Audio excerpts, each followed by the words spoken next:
Halo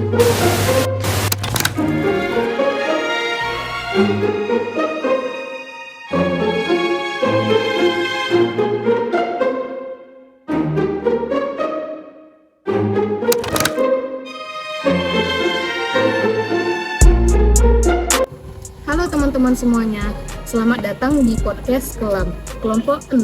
Jadi hari ini kita akan membahas topik yang sangat menarik sekaligus dekat dengan kehidupan kita sehari-hari, yaitu neokolonialisme atau globalisasi merek barat di negara berkembang. Jadi yang seperti kita tahu, globalisasi telah lama kita pahami sebagai proses pertukaran budaya, ekonomi, politik yang menyatukan dunia. Tapi realitasnya globalisasi tidaklah netral. Di banyak negara berkembang, kehadiran merek-merek barat tidak hanya membawa peluang ekonomi, melainkan juga menimbulkan persoalan serius, yaitu identitas, budaya, dan relasi kuasa di dalamnya. Jadi, fenomena ekspansi teknologi seperti iPhone itu merupakan contoh bagaimana merek barat mengintervensi ruang konsumsi lokal dan membentuk ulang identitas sosial. Jadi pertanyaannya, apakah fenomena ini sekedar globalisasi atau merupakan bentuk baru dari neokolonialisme yang melanggengkan dominasi global North atas global South? Untuk menjawab pertanyaan ini, kita akan membedah isu ini dengan perspektif postkolonial, yaitu Edward Said dengan konsep orientalisme dan subaltern dari Gayatri Spivak. Dengan demikian, diskusi ini tidak hanya bersifat deskriptif, melainkan bersifat analitis, kritis, dan argumentatif. Nah, di sini kita bersama dua teman diskusi kita yang akan membersamai diskusi ini, yaitu ada Rara dan Inces. Mereka akan membahas diskusi ini melalui perspektif orientalisme dari Edward Said. Jadi sebelum memulai diskusi ini, aku punya satu pertanyaan nih. Menurut kalian, ekspansi seperti iPhone di negara berkembang ini bisa disebut sebagai globalisasi atau neokolonialisme? Siapa yang menjawab? Aku ya. Kalau menurut aku sih pada dasarnya neokolonialisme itu bentuk lanjutan dari kolonialisme di mana negara-negara bekas penjajah itu tetap aja mengontrol negara-negara berkembang, tapi melalui ekonomi, keuangan, dan budaya, nggak lagi lewat kekuasaan politik. Jadi kekuasaan ini tuh dijalankan melewati perusahaan seperti multinasional, media global, dan juga budaya konsumsi. Oh, menarik banget ya, Ra. Jadi kamu ngelihat ada dominasi halus dari barat, bukan dari ekonomi aja, tapi juga budaya ya. Nah, sekarang kita dengar nih pandangan sebaliknya dari Inces. Gimana, Ces? Ini bentuk neokolonialisme atau justru wajar sebagai bagian dari globalisasi ekonomi?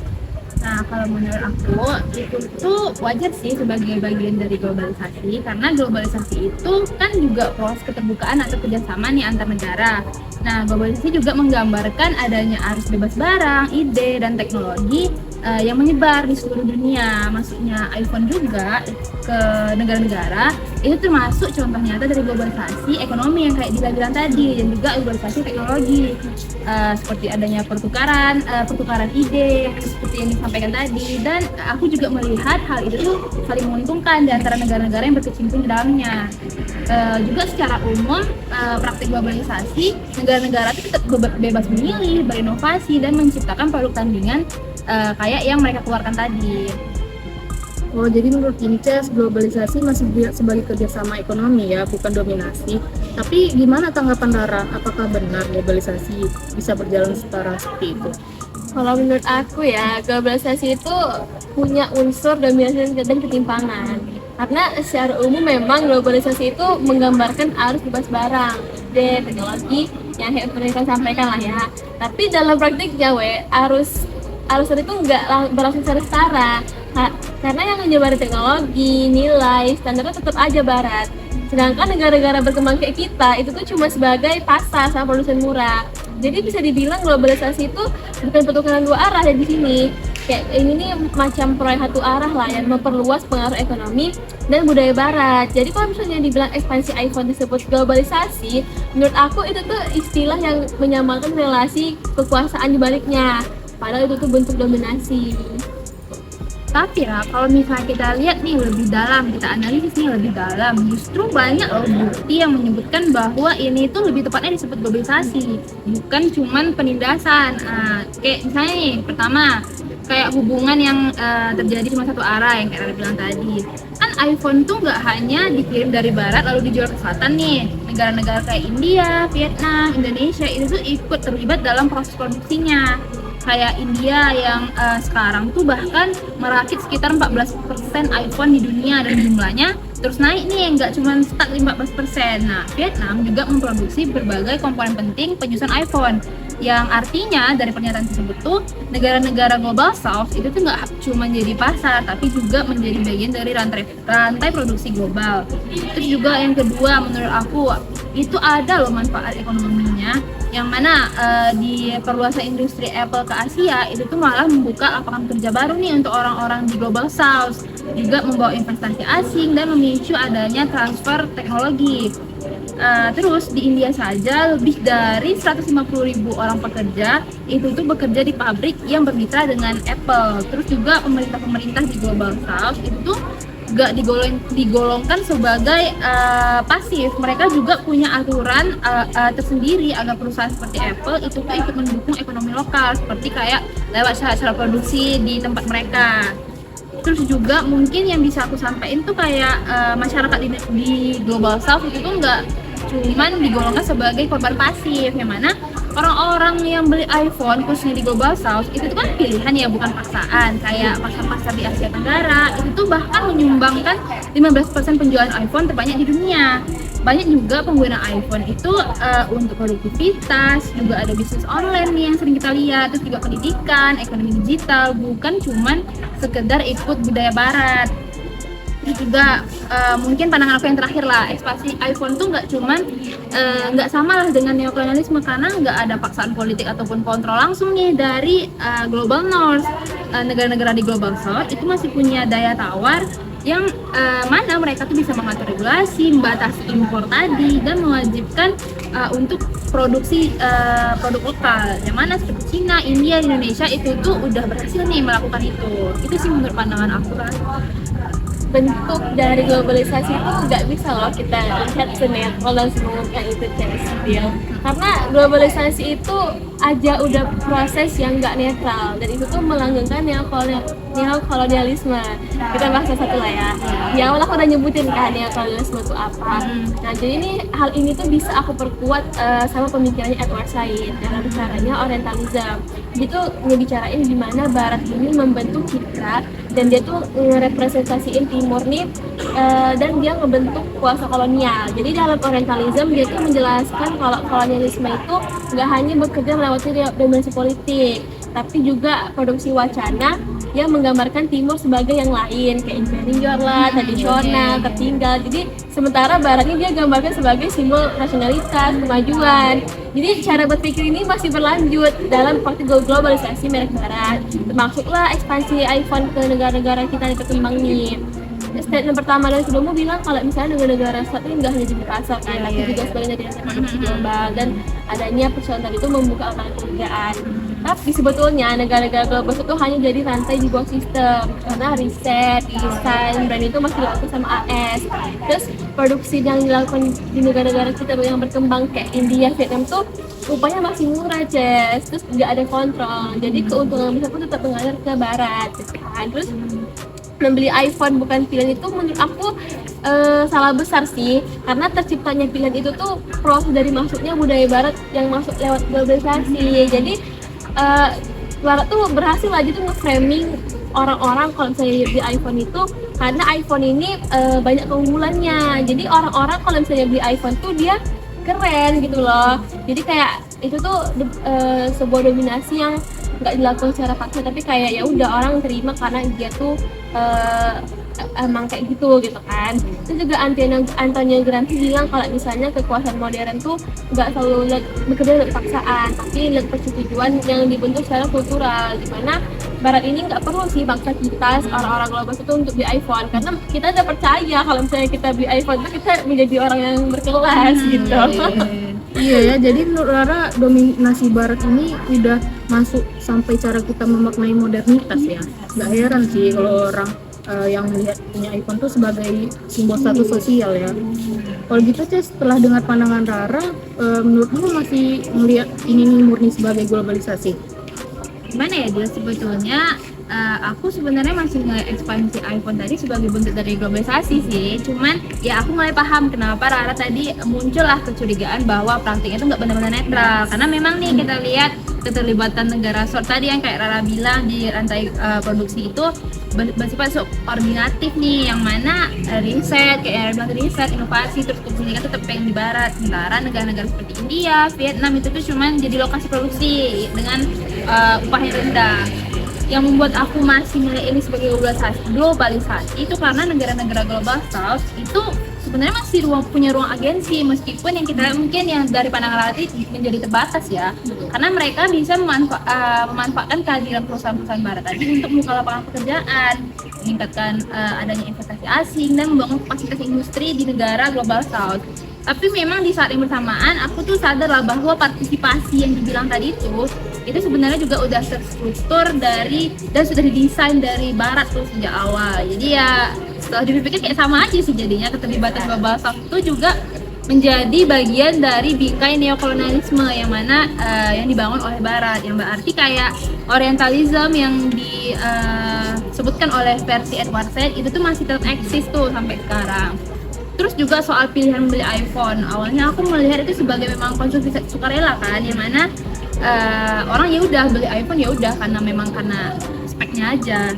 Tapi bisa jadi itu tuh bener nih yang kayak Rara bilang, framing budaya dan simbol status yang terbentuk dari dominasi nilai barat, yang mana adanya identitas modern, keren, terus kayak berkelas itu kayak kita pikir rasanya memang melekat lah di iPhone, nggak cuma muncul secara alami tapi juga berdasarkan konstruksi wacana global yang sudah mengakar. Tapi berdasarkan penjelasanmu tadi membuat aku mulai yakin nih kayak itu tuh termasuk dalam praktik neokolonialisme. Jadi memang pertanyaannya itu sejak awal tuh bukan apakah ini globalisasi atau neokolonialisme, tapi apakah wacana globalisasi tadi memang sejak awal tuh membuka jalan menuju modernisasi, efisiensi dan kemajuan melalui pertukaran yang tadi kita bilang nih, atau malah globalisasi ini dibangun atas dasar bentuk lain dari praktik neokolonialisme, tapi hanya saja dibungkus dengan narasi modernitas dan kebebasan tadi. Menurutmu gimana, Ra? Menurut aku kehadiran merek barat di negara berkembang tuh memang nggak bisa dipahami secara sederhana sebagai proses globalisasi yang netral ya, oke? Karena kehadirannya tuh memang erat banget sama logika neokolonialisme, di mana memang negara-negara maju ini memang tetap mendominasi negara berkembang melalui mekanisme ekonomi. Jadi dominasi itu nggak diwujudkan lagi lewat kolonialisme langsung, tapi melalui budaya dan ekonomi yang halus. Jadi globalisasi yang tampak sebagai netral dan saling menguntungkan ini sebenarnya mengandung reproduksi kekuasaan lama, di mana memang ya udah tetap aja global north ini mendominasi seperti produksi, makna teknologi, sementara kita globalisasi ini berperan sebagai konsumen dan pendukung dari sistem tersebut. Mungkin ini bisa sih dibilang sebagai globalisasi, tapi bentuk globalisasi yang mana dulu, gitu kan? Jadi kalau misalnya kita melihatnya pakai kacamata post kolonial, globalisasi ini menjadi jembatan bagi neokolonialisme untuk tetap eksis dengan cara yang terbaru. Jadi nggak seperti dulu lagi mempengaruhi secara langsung, tapi masuklah dia ke dalam part terpisah dalam kehidupan kita. Ya, aku izin nanya ya ke Rara. Nah, terkait pernyataan Rara tadi tuh, aku juga mau dengar nih pendapat Rara terkait masuknya iPhone ke negara-negara global south tadi. Itu tuh sebenarnya memang bagian dari neokolonialisme apa enggak sih? Kalau iya, kira-kira sejalan nggak dengan perspektif Edward Said yang Rara singgung tadi yang melalui orientalism? Tentu saja, karena masuknya iPhone ke negara berkembang ini dapat kita pahami emang sebagai bentuk neokolonialisme yang bekerja melewati budaya dan ekonomi. Jadi Apple nih secara nggak langsung dia nggak menjadi secara politik, tapi memang melalui strategi pemasaran dan citra globalnya. Dia menanamkan kalau misalnya kita punya iPhone itu berarti kita tuh maju, rasional, modernitas. Jadi di sini sih logika orientalisme tuh berjalan. Jadi Barat ini menempatkan posisi diri sebagai pusat kemajuan dan inovasi, sementara masyarakat non barat ini diposisikan sebagai pihak yang tertinggal dan perlu mengejar standar tersebut. Jadi dengan membeli iPhone, kita nih seolah sudah mengupayakan kedekatan kita dengan barat. Jadi sebuah modernitas yang didefinisikan dan ditegakkan oleh barat. Jadi fenomena ini tuh menunjukkan kalau kolonial itu tidak lagi hadir dalam bentuk penjajahan teritorial, tapi penguasaan dan makna hasrat. Masyarakat tidak dipaksa tapi dibentuk menginginkan produk-produk barat tersebut. Jadi dengan demikian ekspansi iPhone ini nih bukan sekedar globalisasi tapi manifestasi kolonialisme gitu. Oh iya, jadi dari pembahasan yang sangat panjang tadi ya teman-teman. Jadi aku ada satu pertanyaan lagi nih. Menurut kalian apakah masyarakat di negara berkembang itu benar-benar punya pilihan bebas dalam konsumsi merek global, atau kita sebenarnya sudah dibentuk oleh wacana modernitas itu sendiri? Masyarakat di negara berkembang tuh nggak sepenuhnya sih dia punya pilihan bebas dalam konsumsi merek global, karena keinginan mereka tuh udah dibentuk sama wacana barat. Jadi kayak pilihan kita tuh bukan murni tapi emang udah diciptakan gitu. Oh, nah itu dia ya teman-teman. Jadi kita bisa disimpulkan nih sementara bahwa globalisasi dan neokolonialisme itu nggak bisa dipisahkan begitu aja ya. Jadi di satu sisi globalisasi membuka peluang, tapi di sisi lain juga memperkuat dominasi barat secara simbolik. Baik, terima kasih kepada Rara dan Incas atas diskusi yang mendalamnya. Mungkin kita langsung aja masuk ke section kedua ya teman-teman. Nah, jadi tadi kita udah dengar nih diskusi antara Rara dan Princess. Mereka membahas apakah fenomena iPhone di negara berkembang itu bentuk globalisasi atau neokolonialisme. Nah, dari pembahasan tadi, ekspansi iPhone itu merupakan bagian dari neokolonialisme yang dibawa oleh ketidaknetralan globalisasi. Karena pembahasan sebelumnya menggunakan pemikir Edward Said dari karyanya Orientalisme, yang dimana hal itu membahas superioritas Barat yang mendominasi Global South. Mungkin pembahasan selanjutnya kita akan mengulik dan mengupas keberadaan Global South yang suaranya tidak terdengar dan tersingkirkan dengan memakai pemikir gaya Chris Pipa dengan gagasannya subaltern. Nah, di sini kita ada dua teman diskusi kita yang akan membahas ini, Aurin dan Sabrina. Jadi aku nanya dulu nih sama kalian, kalau dari Aurin dan Sabrina, ekspansi iPhone ini merupakan bentuk neokolonialisme atau bentuk globalisasi? Mungkin ada yang dua ya. Boleh. Kalau menurut aku sendiri sih fenomena meluasnya iPhone itu adalah suatu bentuk globalisasi. Mengapa demikian? Ya karena dengan adanya pembukaan meluasnya fenomena iPhone ini kan jadi adanya banyak jutaan lapangan pekerjaan ya bagi orang-orang pengangguran, terutama buat di negara-negara berkembang. Jadi menurut aku ini salah satu dampak positif dari globalisasi fenomena iPhone ini. Ya, make sense sih, karena sekarang memang banyak banget ya pabrik asing yang berdiri di negara berkembang. Tapi kalau dari Aurin sendiri gimana? Apakah kamu setuju kalau ini globalisasi yang bersifat positif? Kalau aku sendiri melihatnya bukan ke ranah globalisasi ya, tetapi ke arah neokolonialisme. Karena banyak sekali suara-suara lalu juga pengalaman lokal yang tidak dilihat dari wacana iPhone lalu Apple ini, sehingga jatuhnya kepada ranah eksploitasi seperti yang terjadi di era kolonialisme.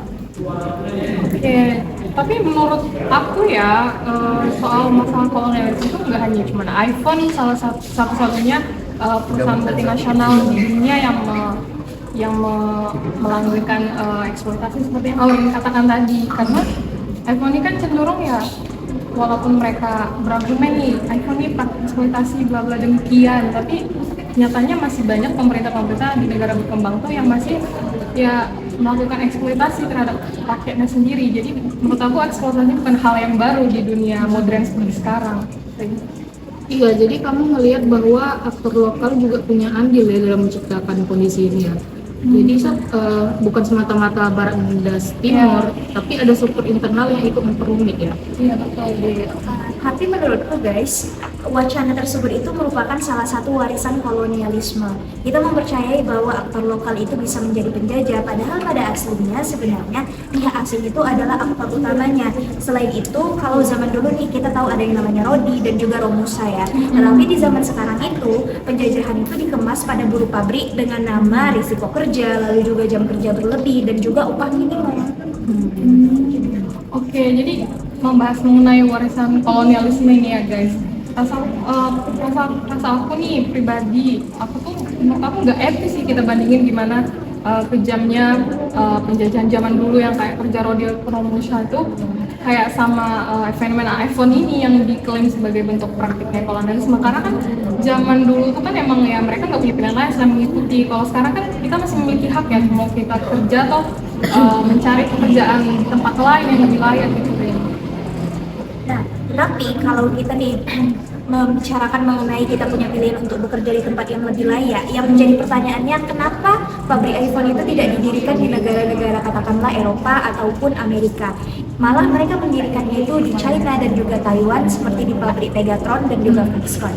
Ini tuh karena banyak sekali buruh-buruh pabrik di China dan juga di Taiwan rela untuk dipekerjakan dan juga di upah rendah. Nah, dalam pandangan Gayatri Setipa ada yang namanya subaltern people. Mereka itu sebagai kelompok yang terpinggirkan, sehingga kalaupun nanti mereka meminta kenaikan upah, mereka tidak akan didengar dan malah pada akhirnya mereka tetap bekerja lembur tanpa adanya keadilan hak dan pemenuhan kewajiban dari perusahaan sendiri. Oke, aku ingin menambahkan ya Rin. Jadi salah satu alasan utama kenapa iPhone itu mendirikan pabriknya di negara-negara berkembang seperti Taiwan atau China itu salah satu alasannya karena mereka ya percaya bahwa negara-negara inilah yang bisa memanufaktur teknologi-teknologi ini gitu. Jadi ya mereka nggak asal pilih negara kayak di Eropa di ini karena yang dalam hal ini ya Barat ini mempercayai si iPhone ini. Bahkan dari CEO Apple sendiri guys, Tim Cook namanya, dia mengatakan kalau nggak ada di dunia negara yang bisa memobilisasi teknologi secepat dan seefisien Tiongkok. Jadi menurut aku nggak soal dia ingin menekan dia, bukan soal mereka ingin takut kehabisan biaya buat memproduksi iPhone, karena lebih mengutamakan supaya iPhone ini bisa menghasilkan produk yang bagus gitu. Nah, kalau kita mendengarkan dari penjelasan Sabrina nih ya, aku dapat menangkap itu ini lebih ke efisiensi ya sampai berarti. Iya betul. Nah, tapi konsep efisiensi ini sendiri pada dasarnya itu merupakan warisan dari kolonialisme. Karena pada zaman dulu itu pemerintah daerah bersama penjajah itu bekerja sama untuk menekan kelompok-kelompok masyarakat agar dapat digaji rendah. Nah, dalam rata-rata penjualan iPhone mereka mendapat keuntungan lebih dari 50%. Tetapi untuk upahnya sendiri nih, pekerja itu hanya mendapatkan kurang dari 2% atau dengan kata $3,5 per jamnya. Ini kan nggak sebanding ya kalau dengan harga iPhone yang sampai puluhan juta, ratusan dolar dan lain sebagainya. Nah, dalam pekerjaan di Tiongkok dan Taiwan pula nih, banyak banget mereka menggunakan yang namanya dispatch workers ataupun pekerja sambilan, pekerja sementara, di mana pekerja ini upahnya malah lebih rendah lagi, sehingga perusahaan dapat memiliki hak yang lebih besar bagi mereka. Dan tahu nggak sih, kalau di Kongo untuk mendirikan sebuah tambang, mereka itu memperkerjakan anak-anak dan juga wanita hamil. Tahu nggak kenapa kita membahas Kongo tiba-tiba? Tahu kan kalau kobalt itu adalah salah satu material untuk membuat HP seperti iPhone khususnya. Nah, untuk menambang kobalt ini banyak sekali para anak-anak dan juga wanita hamil di Kongo itu dipekerjakan dengan upah yang tidak layak, terus juga lingkungan kerja yang sangat tidak stabil maupun paksaan dari pihak militer yang diberikan oleh negara. Sehingga pada akhirnya penjajahan di sini udah sampai ke ranah lapangannya nih, bukan cuma sebagai dalam pabrik, tetapi betul-betul di pekerjaan tambang yang kalau dilihat-lihat ya pada zaman dulu seperti itu kan praktiknya. Jadi menurutku seperti itu ya. Iya, angkanya cukup ekstrim juga ya yang disebutkan tadi. Jadi Aurin juga menunjukin ketimpangan ini bukan hanya wacana aja ya, tapi terlihat jelas lah dari data ekonomi dan kondisi lapangan yang ada di sana.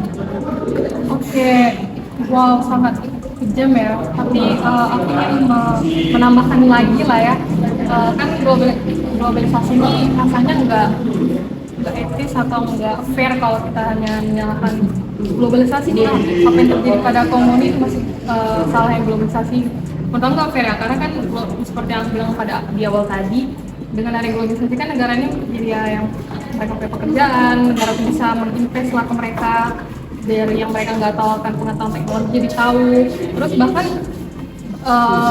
menurut Bank Dunia itu tingkat kemiskinan ekstrim di Tiongkok itu turun jadi kurang dari 1% dari tahun 1981 pada tahun 2022. Begitu juga terjadi pada Vietnam. Jadi menurut aku kalau soal upah nih balik lagi ke regulasi masing-masing negara Rin. Jadi kayak ya mereka emang mungkin udah dari internalnya udah bobrok, udah amburadul gitu.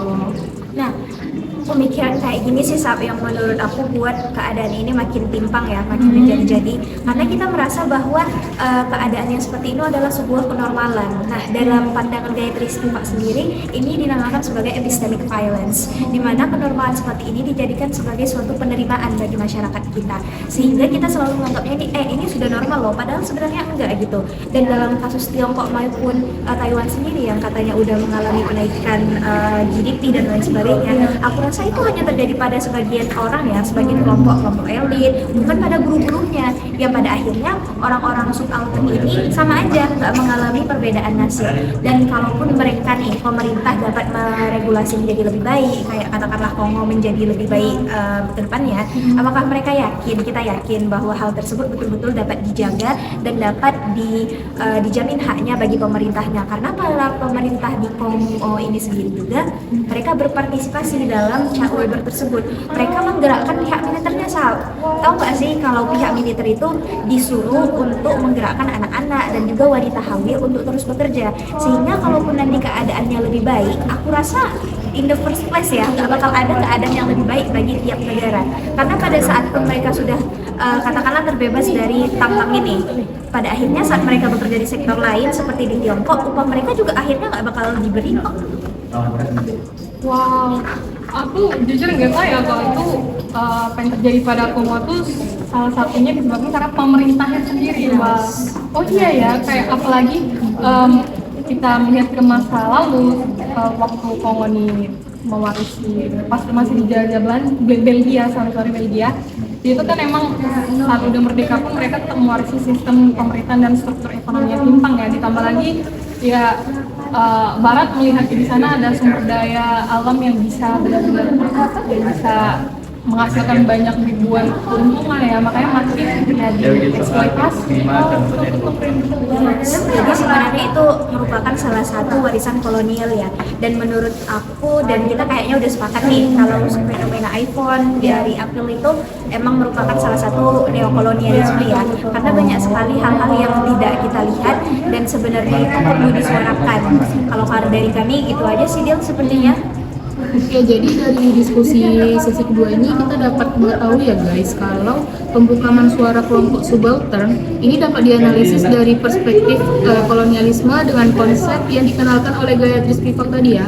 Jadi juga sempat disebut nih mengenai kekerasan epistemik yang menyatakan bahwa kekerasan itu bukan hanya bentuk fisik aja, melainkan kontrol atas narasi dan representasi yang membuat suara-suara subaltern tidak didengar oleh hegemoni global. Yes, benar sekali. Karena kenormalan yang kita rasakan itu pasti untuk beberapa orang, diciptakan oleh beberapa orang, sehingga pada akhirnya orang-orang yang tidak termasuk di dalam itu dirugikan. Wah, ini diskusi yang luar biasa menarik ya teman-teman, sangat mendalam juga. Jadi dari dua sesi tadi kita bisa melihat nih bahwa kehadiran merek-merek barat seperti iPhone di negara berkembang ternyata itu bukan sekedar persoalan ekonomi, melainkan persoalan kekuatan, representasi, dan suara. Nah, melalui orientalisme kita belajar bagaimana barat masih mereproduksi citra superioritasnya lewat simbol modernitas. Sementara lewat subaltern kita menyadari bahwa masih banyak suara, terutama dari kelompok pekerja, perempuan, dan masyarakat lokal yang bahkan tidak didengar dalam narasi besar globalisasi ini. Nah, jadi pertanyaannya, apakah globalisasi dan neokolonialisme ini bisa dipisahkan? Jadi mungkin jawabannya tidak sederhana hitam dan putih ya teman-teman. Globalisasi membawa kemajuan, tapi juga membuka ruang ketimpangan baru yang harus kita sadari bersama. Nah, sebagai konsumen, tugas kita adalah membangun kesadaran kritis yang menikmati produk global itu boleh, tapi kita jangan lupa mendukung produk lokal yang agar kita bisa menjadi penerima pasif dari wacana global ini. Nah, terima kasih kepada 4 teman diskusi kita tadi, ada Rara dan Inces dan Aurin, Sabrina, yang udah memberikan ilmu yang sangat insightful ya teman-teman. Nah, mungkin itu aja dari kami. Ya, Bye. thank you teman-teman.